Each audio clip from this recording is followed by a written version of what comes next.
ایک اصول زندگی امام حسین ابی عبداللہ الحسین مولا علی جو کھلم کھلا اصول تھا جو اہل بیت کی زندگی میں نظر آتا تھا، وہ پہلا اصول جس کو آج ڈسکس کریں گے، فرماتے ہیں وہ اصل تھا خوف پروردگار۔ کوئی ایسا امام ہمارا نہیں ملتا جس کے وجود میں یہ اصل نہ ہو، خوف خدا۔ نماز اس لشکر میں بھی اس لشکر میں فرق یہ ہے، یہ نماز پڑھ رہے ہیں خوف خدا، وہ نماز پڑھ رہے ہیں خوف ہے ہی نہیں۔ اذانیں یہ بھی دے رہے ہیں، اذانیں وہ بھی دے رہے ہیں، لیکن حسین کی اذان میں خوف خدا کی رمق ہے، ان کے وجود میں خوف خدا۔ یہ بولتے ہوئے بھی سوچتے ہیں کہ ہم کیا بول رہے ہیں، یہ دیکھتے ہوئے بھی دیکھ رہے ہیں کہ ہم کیا دیکھ رہے ہیں۔ اسی خوف کو امام حسین نے حر کے وجود میں ٹرانسفر کیا نا، کہ تیری عزا پہ تیری ماں بیٹھے، خوف ہے نا۔ پوری رات سوچتا رہا۔ حسین نے کیا کہا مجھے؟ اپنا مقام بتایا کہ دیکھ تو کس کا بیٹا ہے، میں کس کا بیٹا ہوں۔ جب ایک لفظ حسین کے لیے بے ادبی کا تم منہ سے نہیں نکال سکتا، اس حسین کے گلے پہ چھری کیسے چلائے گا؟ خوف۔ شمر بے باک سینے ابی عبداللہ الحسین پہ بیٹھا ہے، بے باک ہو۔ کیوں اختلاف ہے کہ مولا حسین کا سر کس نے قلم کیا؟ کبھی کہتے ہیں سنان نے کیا، کچھ کہتے ہیں شمر نے کیا۔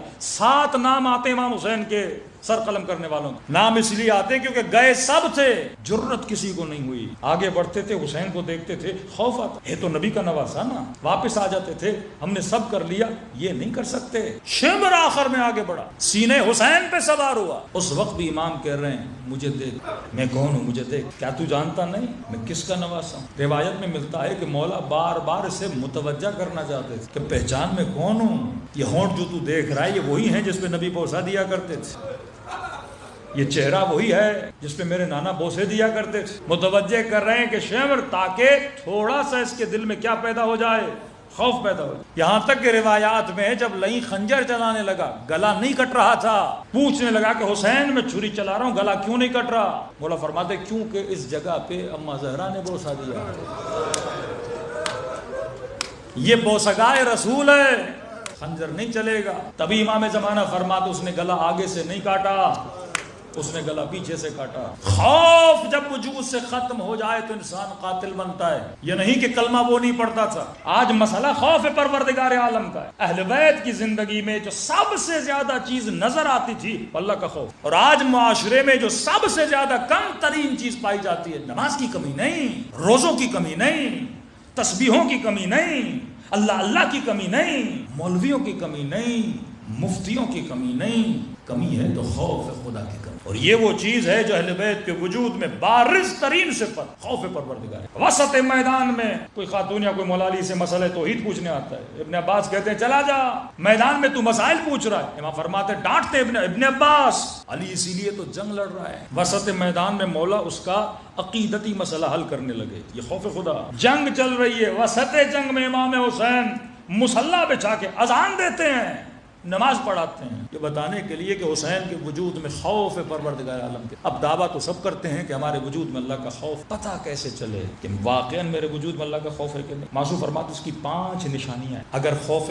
خدا ہے چیک اینڈ بیلنس کرو نا۔ اب بولے میں علی کا بڑا ماننے والا ہوں، بھائی مجھے کیسے پتہ چلے؟ کیا بڑے نعرے سے پتہ چلتا ہے تو علی کا بہت زیادہ مارنے والا؟ کیا لمبی صلوات سے پتہ چلے گا اب رسول کے بہت زیادہ ماننے والے؟ نعرہ مارنا، صلوات پڑھنا یہ بھی نیک کام ہے، لیکن جو نشانیاں اہل بیت نے بتائی ہیں کہ جب تک وہ نشانی نہ ہو تب تک ثبوت نہیں۔ آپ بولتے ہو میں پاکستانی ہوں، تو مجھے کیسے پتا چلے؟ پاکستانی شناختی کارڈ دکھاؤ گے تو پتا چلے گا نا۔ اب ہر بندہ بولے میں اللہ کہتا ہے تو کوئی چیز دکھا تو صحیح نا، کہ میں بھی تو مانوں کہ تو توحید کا ماننے والا ہے، میں بھی تو مانوں تیرے وجود میں خوف پروردگار عالم ہے۔ 5 سائن، 5 نشانیاں اہل بیت بتاتے ہیں، فرمایا جس کے وجود میں یہ 5 نشانیاں ہیں وہ صاحب خوف پروردگار عالم۔ اور یاد رکھیے خوف 2 طرح کے ہوتے، ایک مذموم، ایک ممدوح۔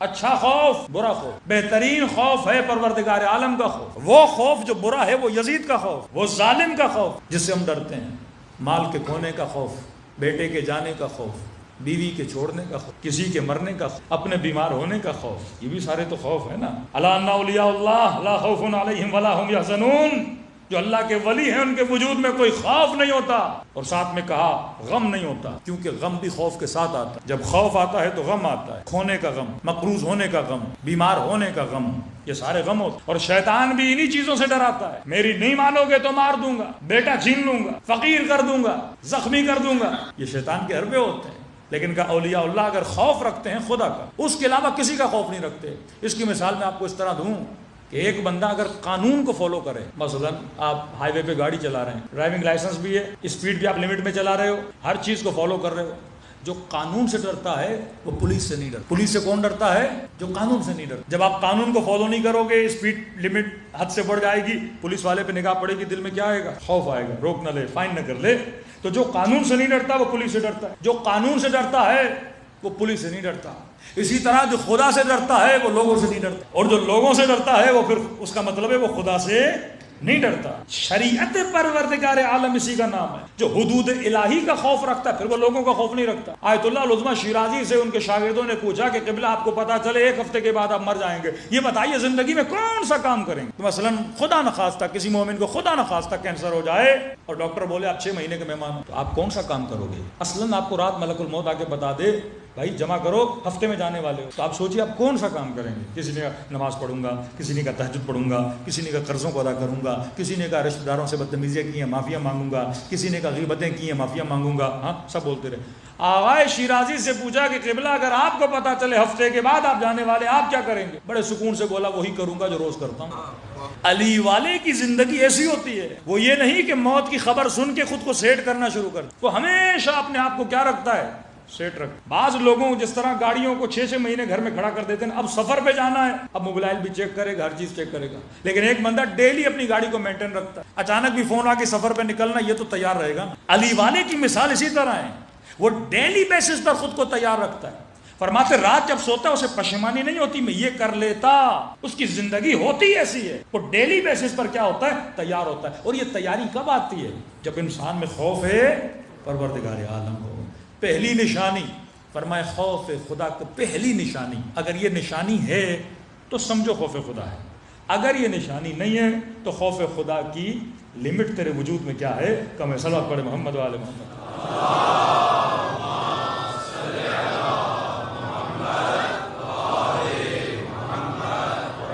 فرمایا جو خوف پروردگار عالم رکھتا ہے، مرد ہو عورت ہو جوان ہو بوڑھا ہو، یہ نشانی ہونی چاہیے.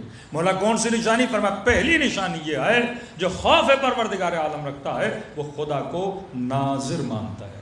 امام حسین کا جملہ الہی اخشاک انی اراک، ناظر مانتا ہے. ناظر مطلب جیسے خدا مجھے دیکھ رہا ہے. اس چیز سے جو بندہ غافل ہوا اس کے اندر خوف نہیں ہے. میں سمجھانے کے لیے مثال دیتا ہوں کہ ایک ایسا گھر بنایا جائے جس میں آپ کو بولا جائے آپ 1 مہینہ رہو.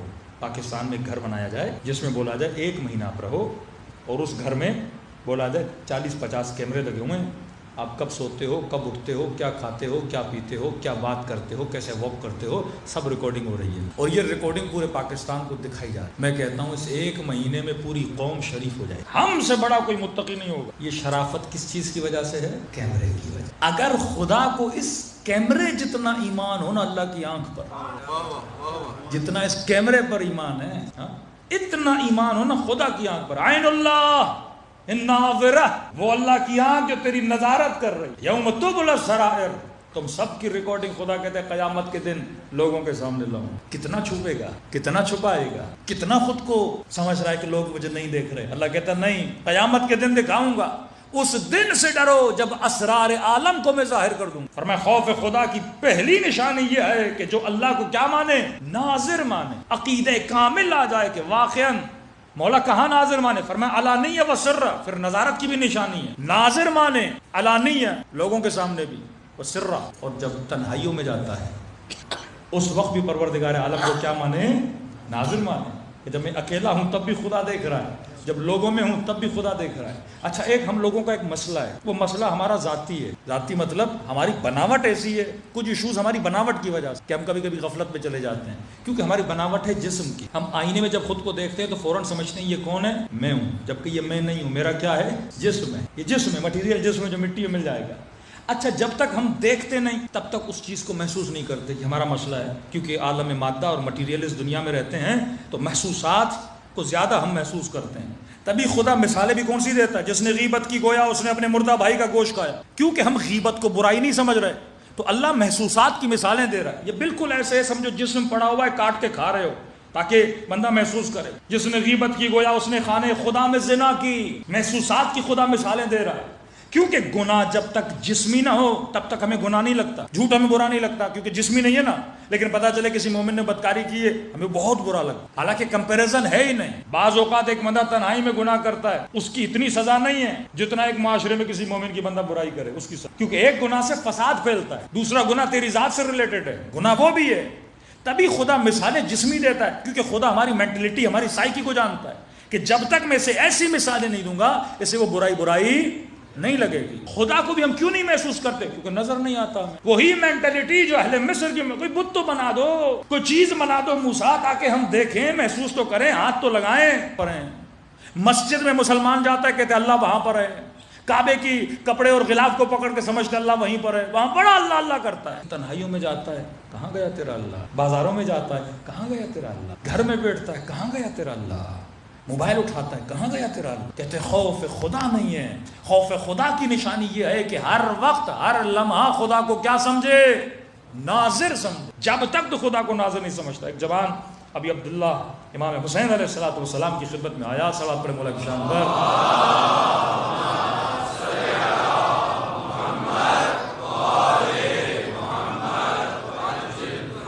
اچھا، یہ سادہ لوگ، کم علم لوگ ہر زمانے میں اہل بیت سے آتے تھے۔ کبھی کبھی ایسے سوال کرنا جرم نہیں ہے، لیکن کبھی ہمارا سوال ہی غلط ہوتا ہے۔ یہ بھی آپ سوچا کہ امیر المومنین خطبہ دے رہے ہیں، ایک بندے نے مولا نیچے اترے کہ علی ایک بہت اہم سوال ہے، وہاں کا شیطان کی بیوی کا نام۔ مولا اسے لے گئے منبر کے کنارے، چند باتیں اسے سنائیں، باہر نکلا، دوسرے نے پوچھا کہ پتہ چلا بیوی کا نام کیا ہے؟ کالی سے نہیں پوچھنا، تو ایسا سوال کرو جس کا کوئی فائدہ ہو۔ مولا کیا خدا دنیا کو انڈے میں ڈال سکتا؟ بھائی سوال ہی اشکال ہے، سوال میں ہی مسئلہ۔ عمر کا زمانہ تھا، ایک بندہ گیا خلیفۃ المسلمین، ایک سوال ہے، کہا کون سا سوال ہے؟ کہا خدا کہاں ہے؟ 5 منٹ عمر نے سوچا، اس نے کہا خدا عرش پر ہے۔ اس نے کہا آپ نے میرا مسئلہ حل کر دیا۔ کہ کیا مطلب؟ کہ اس کا مطلب ہے فرش پہ گناہ کر سکتا اگر وہ عرش پر ہے۔ امیر المومنین نے سنا، اسے فوری لے کر گئے۔ مولا جانتے تھے، فرمایا بندے خدا تیرا سوال ہی غلط ہے، خدا کہاں ہے؟ تیرا سوال ہی غلط۔ خالق جس چیز کو خلق کرتا ہے اس چیز میں نہیں آ سکتا۔ تشریح کی امیر المومنین اس کے سامنے۔ بعض اوقات واقعا ہمارے سوال کیا ہوتے ہیں؟ غلط ہوتے ہیں۔ سوال بھی بندہ سوچ کے کرے، میں کیا سوال کر رہا ہوں۔ رسول کے پاس آتے تھے، یا رسول اللہ جو حضرت موسیٰ نے لکڑی سے اژدہا بنایا تھا وہ نر تھا یا مادہ؟ بھائی سوال وہ کرو جس سے تیری دنیا بنے، آخرت بنے، تیرا ایمان۔ آج واقعاً 40% قوم وہ سوال کرتی ہے، اس کا کوئی فائدہ نہیں ہے۔ ایسے سوال کرو، بعض تاریخی سوالات، بعض حادثات کے سوالات جس سے میری زندگی کا کوئی لینا دینا نہیں ہے۔ اب حضرت عیسیٰ کی نانی کا بھی تمہیں پتہ چل جائے، دادا کا بھی پتہ چل جائے، اس سے بھائی کیا ہوگا؟ تمہارا ایمان بڑھے گا۔ ایسے سوال کرو جس سے انسان کا ایمان کیا ہو؟ بڑھنے لگے۔ مولا حسین، جی جوان، مولا کوئی ایسا راستہ بتائیے جہاں میں گناہ کر سکوں۔ امام حسین سے کہہ، کوئی ایسا شارٹ کٹ بتائیے جس سے تھوڑی چھوٹ مل جائے گناہ میں۔ امام نے کہا ایک راستہ ہے۔ کہ مولا کون سا؟ کہا دیکھ وہاں جا کر گناہ کر جہاں خدا نہ دیکھے، ایسی جگہ جا کر گناہ کر جہاں خدا نہ دیکھے۔ کہنے کا مولا ایسی کوئی جگہ ہے تو نہیں؟ کا پھر ایسا سوال کیوں کر رہا ہے جب تجھے پتا بھی ہے کہ ہر جگہ پروردگار عالم موجود؟ ہم اپنے ہر سوال کے لیے، کبھی ہر گناہ کے لیے جواب رکھتے ہیں، ہر خطا کے لیے جواب رکھتے ہیں۔ ایک چرواہا تھا، لوگوں کی بکریاں چرانے جاتا تھا۔ چند جوان پکنک کے لیے گئے، 6-7 دوست، بھوک لگی ان کو۔ چرواہا دیکھا 700-800 بکریاں، تو اس چرواہے کے پاس گئے، کہتے ہیں کہ ایک بکری ہمیں دے دے، جتنے پیسے تمہیں چاہیے ہم سے لے لے، کاٹیں گے، ذبح کریں گے، کباب بنائیں گے، تو بھی کھانا ہم بھی کھائیں گے، ساتھ مل کے مزہ کریں گے۔ اس چرواہے نے کہا کہ یہ بکریاں میری نہیں، امانت ہے، مردم ہے، لوگوں کی امانت ہے، کیسے دوں تمہیں؟ کہ دیکھ پیسے تم دے رہے ہیں یہ تو اور تیرا بھلا ہوگا۔ کیا مطلب؟ کہ تیری نہیں ہے؟ کہ نہیں میری نہیں ہے۔ کن کی ہے؟ کہ دوسروں کی ہے۔ کہ دیکھ 800-900 بکریاں، ایک بکری اگر کاٹ بھی لی مالک کو کیا ہوتا تھا نا، 1000 بکریاں ہوتی تھی، امانت سمجھ کے لوگ دیتے تھے۔ کہ ایک بکری مر بھی گئی مالک کو کیا پتا، گنتا تھوڑی ہو کوئی ہر روز۔ اس نے کہا اگر پتہ چل گیا تو بھی کوئی بات نہیں، بول دینا کوئی بھیڑیا آیا تھا، کوئی درندہ آیا تھا، اس نے کھا لیا۔ چرواہا امین بھی تھا، با تقویٰ بھی تھا، خوف خدا رکھنے والا بھی تھا۔ اس نے کہا بارک اللہ فیک، شاباش، تم نے ہر سوال کے لیے ایک جواب رکھا ہے۔ پوچھیں گے نہیں، پوچھ لیا تو بولنا کسی نے کھا لیا۔ جب ہم خطائیں کرتے ہیں نا، اکثر نوجوانی میں خطا ہو جاتی ہے، تو اس خطا کے لیے ہم کیا رکھتے ہیں؟ جواب رکھتے ہیں۔ باپ نے یہ بول دیا، بابا وہاں گیا تھا، یہ گیا تھا، دوست بیمار تھا، فلاں ہوٹل پہ دیر ہو گئی، کھانا کھاتے ہوئے دیر ہو گئی۔ ہاں 100 جوابات ہم اپنی خطا کو چھپانے کے لیے بناتے ہیں، 100 جھوٹ ہم اپنی غلطی کو چھپانے کے لیے رکھ لیتے ہیں. اس نے کہا شاباش ہے جوانوں، تم نے ہر سوال کا جواب رکھا ہے، لیکن یہ بتاؤ فَأَيْنَ اللَّهُ، اللہ کے لیے بھی کوئی جواب ڈھونڈا ہے؟ جب خدا پوچھے گا کہ تم نے کسی اور کا مال کاٹ بھی لیا، دنیا والوں کو تو تم جواب دے دو گے، بکری گم ہو گئی تھی، بکری مر گئی تھی، بکری کو بھیڑیا کھا گیا، لیکن یہ بتاؤ فَأَيْنَ اللَّهُ، اللہ کا جواب کیا دو گے؟ یہی خطا یوسف کے بھائیوں نے سوچی. کبھی قمیص کو پھاڑ رہے تھے، کبھی خون لگا رہے تھے، کبھی کیا کر رہے تھے کہ ہم یعقوب کو دھوکہ دے رہے ہیں، لیکن یہ نہیں سوچا فَأَيْنَ اللَّهُ. قبر میں جاؤ گے جب خدا پوچھے گا اسے کا جواب دو، قیامت میں جب خدا پوچھے گا اسے کا جواب دو گے. اور یہی سوچ رہا تھا اگر قیامت کے دن زہرا نے مجھ سے پوچھ لیا میں کیا جواب دوں گا. یہ عین اللہ الناظرہ کا اگر عقیدہ انسان کا مضبوط ہو جائے نا کہ میں جہاں بھی جاتا ہوں اللہ کی آنکھ مجھے دیکھ رہی ہے، ہمارے 80% سے زیادہ مسائل کیا ہو جائیں گے؟ حل ہو جائیں گے. خیانتیں، بے وفائیاں، چیٹنگز، جھوٹ، غیبتیں، یہ سب اعمال ختم ہو جائیں گے اگر انسان کے وجود میں یہ چیز پیدا ہو جائے کہ اگر تو خوف خدا رکھنے والا ہے تو یہ عقیدہ مضبوط رکھ کہ ہر حال میں تیرا پروردگار عالم تجھے دیکھ رہا ہے. صلوات پڑھے محمد و آل محمد.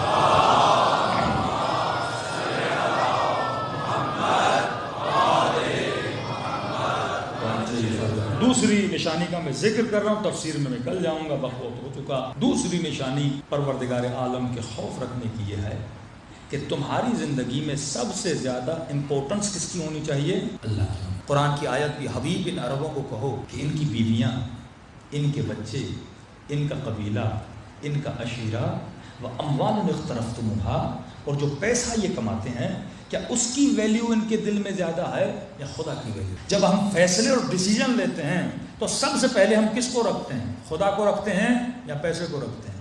خدا کو رکھتے ہیں یا بچے کو رکھتے ہیں؟ خدا کو رکھتے ہیں یا بیٹی کو رکھتے ہیں؟ خدا کو رکھتے ہیں یا بیوی کو رکھتے ہیں؟ یہی عورت کا معاملہ ہے. وہ سب سے پہلے کس کو رکھتے؟ کوئی بھی زندگی میں ڈیسیجن لینا ہے. کربلا اسی چیز کا نام ہے کہ حسین نے کہا پروردگارہ دیکھ لے میرا اکبر تجھ سے زیادہ حسین کو عزیز نہیں ہے، میرے 6 مہینے کا اصغر تجھ سے زیادہ نہیں ہے.